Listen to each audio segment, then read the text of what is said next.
Alors, s'échapper, se libérer, fuir.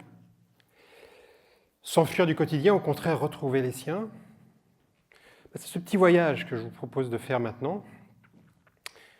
Un voyage depuis l'échappement jusqu'à l'engagement. S'engager, s'échapper, mais de quel monde ? Ça, c'est une question importante. Effectivement, de quel monde on va s'échapper ? D'un monde qui est né au moment de la modernité, au moment de la naissance de la modernité. C'est un monde qui est éminemment matériel, un monde qui est pyramidal, particulièrement dans la prise de décision. Les décisions descendent, les informations remontent. Un monde fermé, un monde où les frontières existent, où les enjeux sont locaux, un monde où le régulateur, l'État, a son mot à dire. Un monde peuplé essentiellement de gens passifs qui travaillent et qui consomment. C'est le monde de la société de consommation qui a succédé à la société industrielle. Et le monde dans lequel on devrait aller, on y est d'une certaine manière, on est dans un état superposé, on est à la fois là et ailleurs. C'est un monde qui est totalement dématérialisé. Un monde où le réseau a pris la place de la pyramide. Un monde où les enjeux sont à la fois locaux et globaux. Un monde où le régulateur n'a plus grand-chose à dire. Un monde où les GAFA peuvent gagner des milliards, être plus riches que les États, ne pas payer leurs impôts. Mais un monde, bonne nouvelle, qui est peuplé de gens de plus en plus éduqués, de plus en plus outillés, de plus en plus sélectifs. Le monde qu'on est censé quitter, on le doit à cet homme, un monstre, un génie, qui a fait de l'analyse l'alpha et l'oméga de la maîtrise du monde. C'est une pensée qui est essentiellement mécanique, c'est-à-dire qui regarde le monde comme une horloge. Eh bien, c'est une pensée qui est analytique. Résoudre un problème, c'est de découper en petits problèmes, qu'on peut découper en petits problèmes. Et un homme tout seul peut espérer résoudre les problèmes de cette manière-là. C'est une pensée qui divise, c'est une pensée qui décompose, c'est une pensée séquentielle, c'est une pensée linéaire. C'est une pensée mortifère, en fait. Et le monde dans lequel on devrait aller, c'est un monde qui appartient à cet homme-là. Enfin, qui appartient à cet homme-là. C'est un monde où la pensée de cet homme-là s'exprime. Cet homme-là, c'est Edgar Morin. Edgar Morin, c'est la pensée de la complexité. C'est la pensée de la... C'est une pensée réticulée. C'est une pensée qui impose le parallélisme des regards. C'est une pensée qui dit on ne peut pas comprendre quelque chose en le décomposant. Parce qu'en le décomposant, on le tue. Et en le tuant, on ne peut plus l'observer. C'est une pensée qui impose le parallélisme des regards, c'est-à-dire la collaboration. C'est une très très bonne nouvelle. Et donc, on abandonne la linéarité pour aller vers la réticularité. Et donc, au lieu d'avoir une approche mécanique, on a une approche organique. C'est le vivant. Le monde que l'on quitte, c'est un monde qui ressemble étrangement à ça. Et à bien des égards, nous sommes encore là-dedans. D'accord ? La ligne d'assemblage, les temps modernes, Charlie Chaplin. Vous voyez, Charlie Chaplin, Charlot fait un geste différent de celui qui est à sa droite, différent de celui qui est à sa gauche. On ne sait pas ce qu'ils font. Eux-mêmes ne savent pas ce qu'ils font. Mais ils le font, il n'y a pas de problème. Il se passe quelque chose à la sortie, personne ne sait quoi. Ça pourrait être un frigidaire, une voiture, une fusée. C'est le même geste. Plus aucun sens dans ce qui a été produit. On se retrouve mécanisé au même titre que le reste, et on produit des objets certainement, mais sans aucun sens. Et d'une certaine manière, tout a été conçu comme ça. Tout est sorti de cette pensée linéaire cartésienne et qui transforme absolument tout en ligne d'assemblage. Les écoles, les usines, les villes, les administrations, nos vies. Effectivement, une ligne d'assemblage, sauf à dézoomer, on ne peut pas savoir ce que ça produit. On ne sait pas quel rôle on a. Et donc, le monde dans lequel on va, c'est un monde où, en fait, on va savoir toujours ce à quoi on contribue. Et la bonne métaphore pour ça, c'est le chou romanesco. Le chou romanesco, vous pouvez zoomer autant que vous voulez à l'intérieur, vous verrez toujours le chou. Tout le temps le chou, c'est la même figure qui apparaît tout le temps, sempiternellement. Et donc, si on regarde le projet comme le chou romanesco, comme la métaphore du projet, eh bien, quelle que soit la taille de la tâche sur laquelle vous êtes en train de travailler, vous êtes le propriétaire du projet, vous êtes le propriétaire du chou. Vous prenez le chou pour le projet. Tout le monde est propriétaire du projet. Tout le monde a la même importance parce que tout le monde contribue au projet, quelle que soit sa tâche, en fait, quel que soit son rôle, parce que les tâches ont disparu. Alors, s'échapper, mais pour se confronter à quoi? Eh bien, ça, la crise climatique, le réchauffement climatique, voilà, il n'y a que les grands blonds américains qui nient ça, mais pratiquement toute l'humanité est d'accord. Hein. La biodiversité menacée partout, absolument partout, du fait de l'activité humaine. Les injustices sociales. Oui, on crée beaucoup de valeur, on crée énormément de valeur, on la partage de moins en moins. Les riches sont de plus en plus riches, les pauvres sont de plus en plus pauvres. Oui, il y a une classe moyenne, c'est vrai. Et il n'empêche, les inégalités se creusent partout, quels que soient les systèmes politiques. Puis la colère des jeunes, votre colère. Une génération qui se tourne vers la génération d'avant et qui lui dit « Mais qu'avez-vous fait de ce que vous aviez entre les mains ?» Comment se fait-il qu'on soit aussi près du mur avec toutes les richesses que vous aviez à votre disposition? Pas content, la jeunesse, à juste titre. Et puis ça change tout. La moitié de l'humanité qui réclame la place qui lui est due, le respect qui lui est dû, d'être écouté. Ça ne s'arrêtera jamais. Et c'est heureux. Et puis les crises démocratiques. J'aurais pu mettre une autre image, le Capitole, c'est l'anniversaire. Partout dans le monde, aujourd'hui, le gouffre se creuse entre les gouvernants et les gouvernés. La ligne d'assemblage, elle est aussi à l'œuvre dans la manière dont nous sommes gouvernés. La pyramide est toujours là, et particulièrement notre beau pays. On aime bien les pyramides, sauf qu'à la fin, dans les pyramides, il n'y a que des morts. Cette crise, elle nous indique quoi? Elle nous indique que le gouffre se creuse entre les gouvernants et les gouvernés, et que les gouvernés veulent plus de place, veulent être considérés, veulent être partie prenante dans la prise de décision, veulent être partie prenante de ce qui concerne leur vie. Il va bien falloir s'y mettre, là aussi. Et puis il y a ça, la numérisation de nos vies. On nous promet même qu'on va y vivre dans cet univers-là. La promesse de Meta, c'est ça, c'est le métavers. Ne vous préoccupez pas du monde réel, tout va bien se passer dans le monde virtuel. Vous aurez une belle vie ici, des vies de merde là. Mais le métavers va tout résoudre. Point très important, ça change absolument tout, ça aussi. Et puis, il y a ça. COVID-19 is the new Big Bang.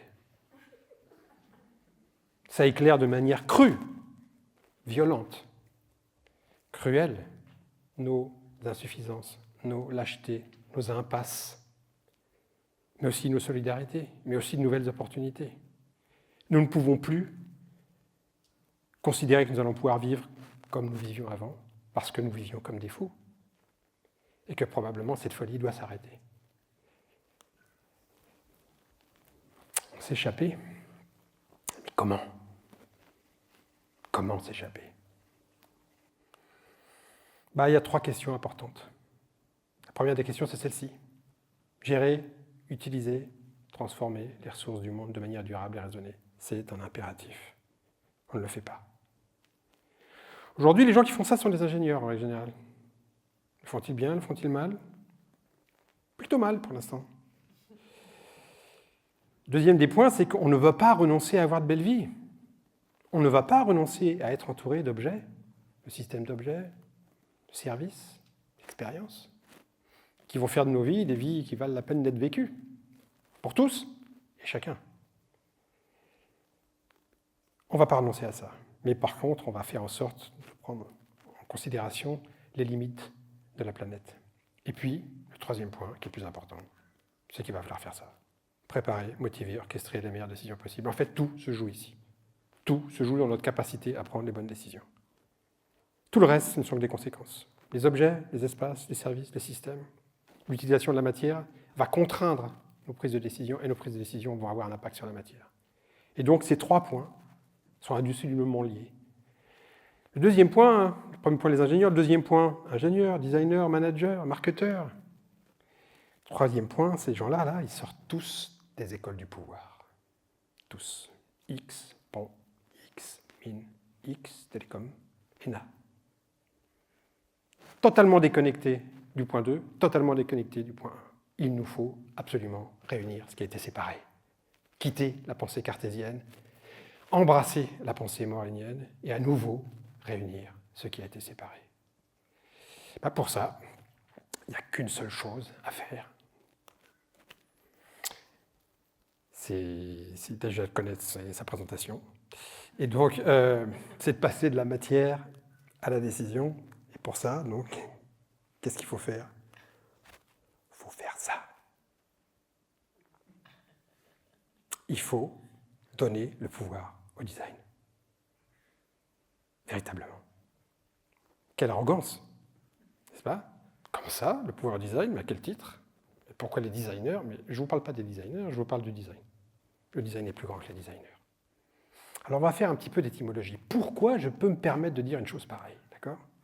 Mais on va revenir un petit peu en arrière, on va venir au temps léonardesque. Juste avant la modernité, justement. Disegno, ça vient de disegno, le design. Et disegno, ça veut dire quoi en italien? Ça veut dire deux choses. Ça veut dire ça, dessin. Disegnare, dessiner. Et le disegno, le dessin. Ça veut dire ça aussi, le dessin, EIN. C'est-à-dire le projet. En italien, le projet de loi, c'est il disegno della legge. Projet de loi. Donc, le design, c'est le dessin, EIN. C'est le dessin, IN. Il y a un mot français qui dit ça, les deux. C'est le plan. Le plan, c'est un dessin. Le plan, c'est un projet.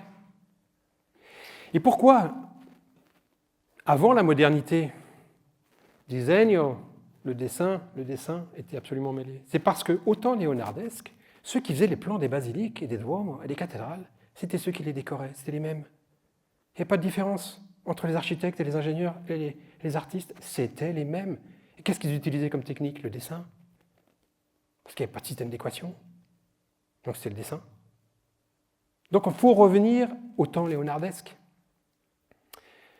En vieux français, il y avait un G après dessin, dessin.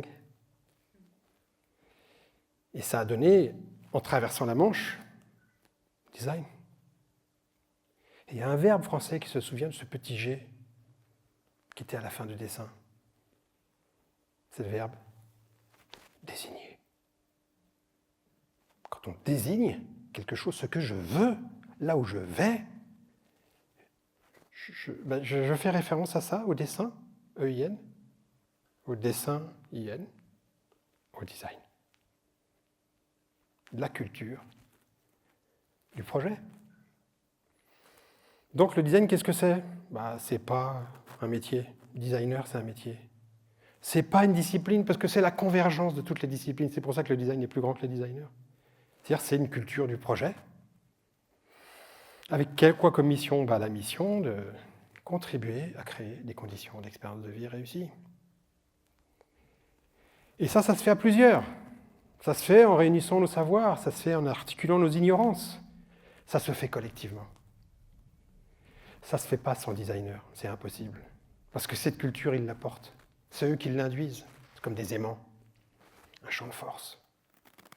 Et ils sont très aimants, les designers, parce qu'ils aiment les gens, justement. Et cet amour des gens, cette empathie pour les gens, ils la partagent avec, en tant que culture, avec ceux qui sont dans le projet. Alors, qu'est-ce que c'est qu'une expérience de vie réussie? Ça peut être ça. Petit dîner en amoureux, dans un magnifique petit resto, français, romain, moldo-slovaque, peu importe. D'accord? Mais tout a été conçu pour que ça se passe bien. La manière dont vous êtes accueillis, la décoration, les meubles, les mobiliers, l'art de la table, le design culinaire, tout, la lumière. On a fait le design de ça. On a fait en sorte que vous, avec votre date du soir, ça se passe bien. Un moment privé, public et privé à la fois, voilà, intime, du plaisir. Mais une expérience de vie, ça peut être ça aussi.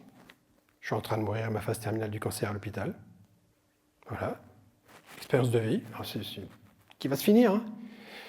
Mais ça aussi, ça se design.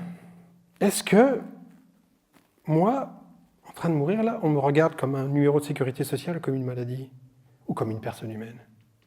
Est-ce qu'on me respecte dans l'environnement dans lequel on m'a mis? Orpea. D'accord? Est-ce qu'on me respecte? Est-ce qu'on respecte le médecin? Est-ce qu'on a créé les conditions pour qu'il puisse faire ce travail tellement dur d'accompagner les gens dans leur fin de vie? Est-ce qu'on le respecte, lui? Est-ce qu'on respecte les infirmières qui sont là? Est-ce qu'on respecte celles qui amènent à manger, celles qui nettoient, celles qui vont laver par terre? Est-ce qu'on respecte le brancardier? Est-ce qu'on respecte ma famille qui vient me visiter? Mon père, ma mère, mes enfants? Ben, la réponse est non, en règle générale. On n'a pas fait ce travail-là. On devrait absolument tout concevoir de manière à ce que ça se passe bien pour tout le monde. Tout le monde, hein, absolument tout le monde. Le design s'intéresse à ça, justement.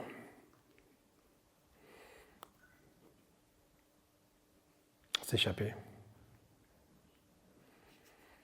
S'échapper pour devenir quoi? Ben, pour devenir ça. C'est ça en fait qu'il faut qu'on fasse maintenant. Redevenir des animaux politiques. Alors c'est étrange de dire ça. À quoi on fait référence? C'est Aristote qui parle des animaux politiques. Quand il parle des animaux politiques, il parle de nous, les êtres humains. Les êtres humains sont les seuls animaux politiques, sont les seuls animaux qui se posent la question de se donner des règles de vie collective. Il n'y en a pas d'autres. Et on a cessé d'être des animaux politiques. Quand? Avec la révolution industrielle. La révolution industrielle, qu'est-ce qu'elle nous dit? Elle nous dit la science se transforme en technologie, la technologie en process, les process en objet en bonheur. Il suffit que chacun soit sur la ligne d'assemblage à sa place, fasse ce qu'on lui dit, ne se pose pas de questions. C'est automatique. Vous achetez votre billet dans le train du progrès, vous montez dans le train et on y va. Ça va bien se passer, d'accord? Et ça ne se passe pas bien. Il faut qu'on remette les mains sur le volant. Il faut qu'on se remette à décider nous-mêmes où est-ce que nous voulons aller. Il faut que nous redevenions des animaux politiques. Les mains sur le gouvernail. Gouverner. Refaire de la politique au sens strict du terme. Parce qu'il y a urgence. C'est maintenant qu'il faut agir. Tout de suite, pas dans 5 ans, pas dans 10 ans, pas dans 15 ans. Pour le vivant. Pour les vivants, sur lesquels ce vivant n'aurait aucun sens, il n'y aurait aucune personne pour savoir qu'il faut absolument qu'on s'en occupe. Et dans ce cas-là, on va se retrouver exactement dans la situation dans laquelle se retrouvait l'enfant des étoiles à la fin de 2000 Odyssée de l'espace. Nouvelle ère pour l'humanité. Cet enfant des étoiles qui a compris que la culture du design allait lui permettre, en la partageant, de s'occuper de cette planète, qui est à la fois son lieu d'habitation, sa destinée, son dessein. La dernière phrase du roman de 2000 Odyssée de l'espace, c'est « Il saurait bien quoi faire ». Moi, je pense que maintenant, que l'on se donne comme objectif de devenir un animal politique à nouveau, eh bien oui, nous saurons bien quoi faire. Il faut qu'on s'occupe de nos dessins, Eugène. Il faut faire du design. Je vous invite à tous le faire avec nous. Toutes les écoles doivent se transformer en écoles de dessin, EIN. Le NSEA aussi. Je vous remercie.